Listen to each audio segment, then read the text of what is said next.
Hello दोस्तों, नमस्कार। मैं प्रतिभा पांडे स्वागत करती हूँ आपके अपने यूट्यूब चैनल स्टोरी जोन प्रतिभा में। तो दोस्तों, आज हम आपके लिए लाए हैं गरुड़ एवं नागों में शत्रुता क्यों थी। क्या आप लोग जानते हैं गरुड़ एवं नागों में शत्रुता क्यों थी? अगर नहीं जानते हैं तो हमारी वीडियो में लास्ट तक बने रहिए। तो आइए दोस्तों, शुरू करते हैं हम कहानी।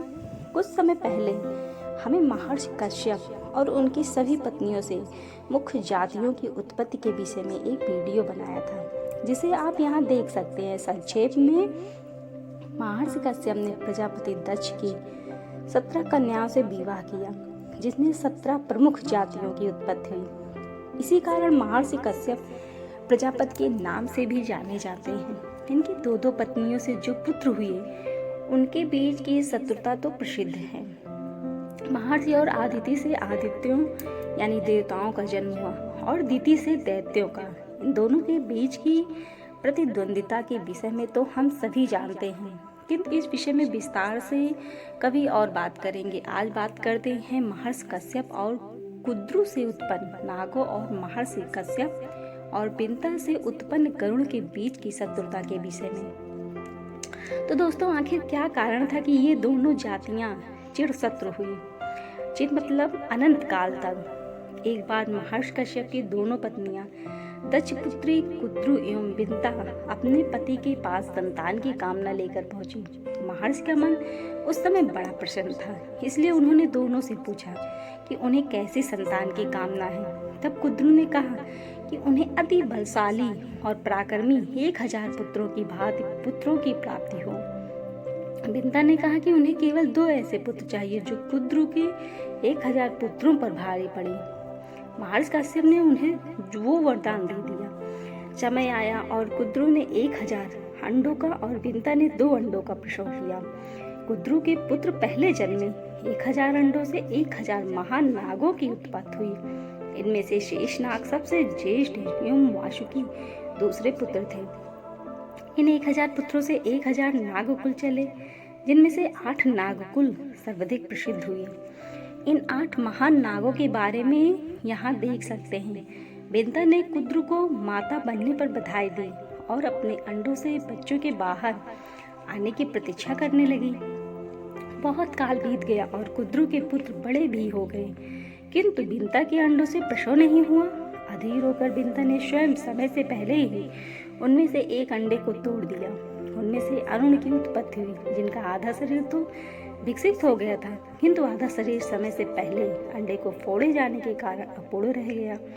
स्वयं को इस प्रकार अपूर्ण देखकर अरुण बड़े दुखी हुए और उन्होंने अपनी माता बिंता को शाप दिया कि आपने केवल माता कुद्रु से ईर्ष्या के कारण मुझे समय से पहले ही अंडे से बाहर आने को विवश कर दिया। इसी कारण आपको भी उन्हें कुद्रु की दासी बनना पड़ेगा। एक तो बिंता अपने पुत्र की ऐसी दशा देखकर वैसे ही दुखी थी। उस पर से शाप मिलने से वो और दुखी हो गई।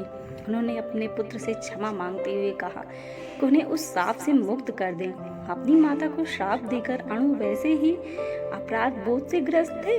उन्होंने कहा कि आप चिंता न करें, समय आने पर इस दूसरे अंडे से आपको एक और पुत्र की प्राप्ति होगी जो अतुल बलशाली होगा, वहीं आपका दासत्व से मुक्त कराएगा।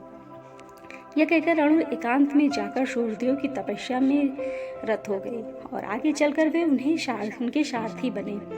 उधर समय आने पर दूसरे अंडे से महापराक्रमी गरुड़ का जन्म हुआ, जिसे देखकर बिंता की प्रसन्नता का ठिकाना न रहा। किंतु अरुण का श्राप तो फलीभूत होना ही था। एक दिन कुद्रु एवं बिंता भ्रमण कर रही थी। उनकी दृष्टि आकाश मार्ग से जाते हुए उच्चेश्वर अश्व पर पड़ी। उसका रंग पूर्ण श्वेत था, जिसे बिंता ने कुद्रु को बताया था। इस पर कुद्रु ने कहा कि उसकी पूंछ काली थी। इसी बात पर दोनों में शर्त लग गई कि हारने वाले को जीतने वाले की दासी बनना पड़ेगा। दोनों कल पुनः उच्चेश्वर को देखने को कहकर चली गई। कुद्रु को ये पता था कि उच्चेश्वर की पूंछ काली नहीं है, इसलिए उसने अपने पुत्रों से कहा कि वे उस अश्व की पूंछ से लिपट जाएं। दूर से बिंता को कुछ समझ नहीं आएगा और कुद्रु शर्त जीत जाएगी। किंतु शेषनाग, वासुकी और कुछ और नागों ने ऐसा छल करने से मना कर दिया। तब कुद्रु ने अपने पुत्रों को ही श्राप दे दिया कि जो उसकी बात नहीं मानेगा वो भविष्य में जन्मे के सर्प यज्ञ में भस्म हो जाएगा। शेषनाग और वासुकी कुछ अन्य नागों ने उस श्राप के बाद भी माता के छल का साथ देना स्वीकार नहीं किया, पर कुछ पुत्रों ने डर से उनकी बात मान ली। अगले दिन कुद्रू के पुत्र उच्चेश्वर की पूंछ से लिपट गए और दूर से ही बिंता को ऐसे लगा कि जैसे उसकी पूंछ काली है। बिंता ने अपने हार स्वीकार कर ली और कुद्रू की दासी बन गई। कुद्रू भी प्रसन्नता पूर्वक उससे दासियों जैसा ही आचरण करना आरंभ कर दिया। जब गरुड़ ने अपनी माता की ऐसी दशा देखी तो बड़े दुखी हुए। उन्होंने अपनी माता से इसका उपाय पूछा। तब बिंता ने कहा कि जब तक कुद्रू स्वयं उसे दासत्व से मुक्त न कर दे तब तक वो उसकी दासी बनने के लिए विवश है। तब गरुड़ अपनी माता कुद्रू के पास गए और उनसे प्रार्थना की कि वे उनकी माता को दासत्व से मुक्त कर दें। कुद्रू ने सोचा कि अपने पुत्रों को अमर बनने का यही मौका है। उसने गरुड़ से कहा कि यदि वे उनके पुत्रों के लिए अमृत ले आए तो उनकी माता को दासत्व से मुक्त कर देंगे। ये सुनकर गरुड़ ने उनकी बात तो मान ली और अपने पिता के पास जाकर पूछा कि अमृत कहाँ मिलेगा। तब महर्षि कश्यप ने उन्हें बताया कि अमृत देवलोक में है, किंतु उसे लाना अत्यंत दुष्कर है। इस पर भी गरुड़ अमृत लाने देवलोक को चले गए। वहां पहुंचकर उन्होंने देखा कि अमृत को कड़े पहरे में रखा गया है। उन्होंने सभी देवताओं को युद्ध के लिए ललकारा और सबको परास्त कर अमृत कलश को लेकर चले। उधर जब देवराज इंद्र को ये सूचना मिली तो उन्होंने मार्ग में ही गरुड़ को रोका।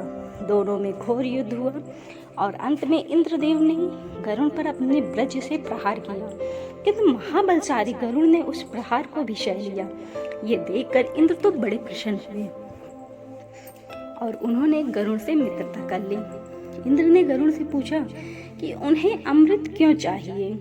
इस पर गरुड़ ने उन्हें पूरी बात बताई। तब इंद्र ने कहा, कुद्रू के पुत्र दुराचारी हैं, यदि अमृत उनके हाथ लग गया तो इसका दुरुपयोग करेंगे।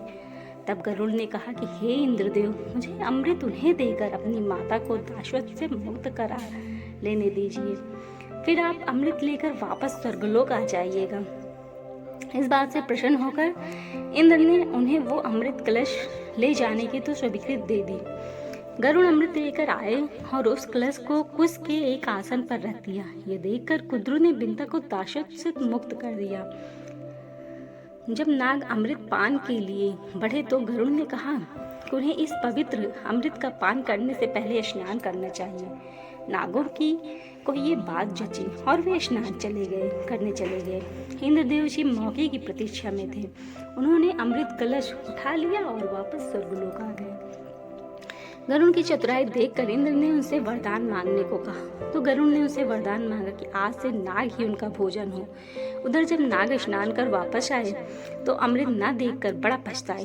वो समझ गए कि उनकी माता के छल के कारण ही उनके साथ भी छल हुआ। ये सोचकर कदाचित कुश पर अमृत की कुछ पूंजी गिर गई थी। नाग उसे चाटने लगे। कुश की धार से उनकी जीभ के 2 टुकड़े हो गए। यही कारण कि आज भी नागों की जीभ के 2 भागों में विभक्त होती है। तो दोस्तों, बस यहीं से नागों और गरुड़ों में घोर शत्रुता उत्पन्न हो गई। नागों ने गरुड़ को युद्ध में परास्त करना चाहा, किंतु इंद्र के वरदान के कारण वे उनका भोजन बनने लगे। तब नाग अपने प्राण बचाने के लिए पृथ्वी और पाताल में इधर उधर छिप गए। शेष नाग और वासुकी जैसे सात्विक नाग पहले ही श्रीहरि और महादेव की शरण में चले गए। वासुकी के नागराज बनने के बाद उन्होंने गरुड़ से इस परस्पर विरोध को समाप्त किया, किंतु बाकी नागों से तो साधु गरुड़ की शत्रुता पूर्ववत बनी रही। तो दोस्तों, आपको गरुड़ और नागों की शत्रुता की ये कहानी कैसी लगी आप कमेंट में जरूर बताइएगा और हमारे चैनल को लाइक से सब्सक्राइब भी करिएगा और लास्ट में बेल आइकन दबाना बिल्कुल मत भूलिएगा। धन्यवाद दोस्तों।